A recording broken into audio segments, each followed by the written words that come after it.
Assalamualaikum warahmatullahi wabarakatuh. Hamdan wa syukran lillah. Saudaraku yang dirahmati Allah, gimana ya kalau kita ketemu dengan orang yang kaya raya, dermawan, solih? Biasanya kita menjadi minder ya. Kenapa? Mereka sangat luar biasa. Namun mari kita lihat apa yang disampaikan Rasulullah SAW, membagi manusia menjadi 4 golongan. Berapa? 4 golongan. Yang pertama adalah orang yang berharta dan berilmu, sehingga harta yang dimilikinya dia habiskan di jalan Allah.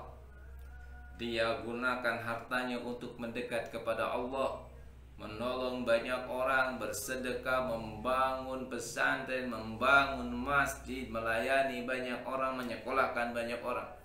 Dan ini adalah orang yang sangat beruntung. Nah, yang kedua, kata Rasulullah, adalah orang yang punya ilmu tapi nggak punya harta.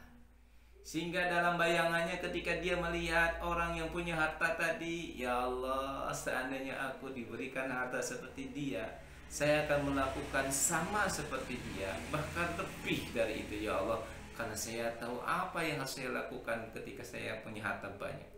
Nah, kata Rasulullah, orang yang punya ilmu tadi tidak punya harta ini, lalu dia melihat orang yang punya harta, lalu punya niat untuk itu, maka pahalanya sama dengan orang yang punya harta yang soleh itu. Masya Allah.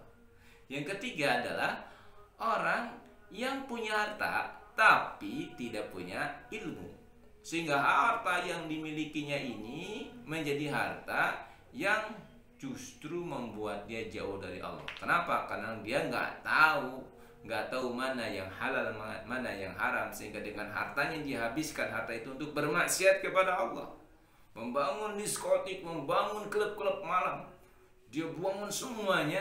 Kenapa? Karena dia tidak punya ilmu, sehingga hartanya ini dimaksimalkan untuk bermaksiat kepada Allah, sehingga dengan hartanya dia jauh kepada Allah.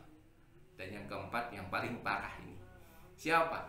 Orang yang nggak punya harta, nggak punya ilmu, terus dia melihatnya bukan kepada yang punya ilmu dan berharta, tapi melihatnya kepada yang ketiga ini, dia yang punya harta yang bermaksiat.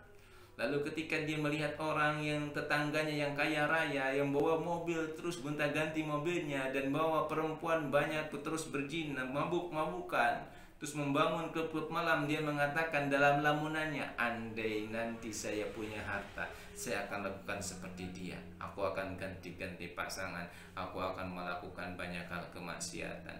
Sayang saya nggak punya harta. Kata Rasulullah, dia juga sama mendapatkan nilai yang sama, yaitu dia punya dosa seperti dosa orang di golongan ketiga. Nah saudaraku, di manakah kuadran kita hari ini? Semoga kita minimal di 2 kuadran ya. Satu, punya harta dan berilmu, atau yang kedua, punya ilmu tapi nggak punya harta. Tidak apa-apa. Saya belum punya ilmu. Ayo kita belajar mencari ilmu agama. Insya Allah kita harus ada di 2 kelompok ini. Barakallahu fiikum. Assalamualaikum warahmatullahi wabarakatuh.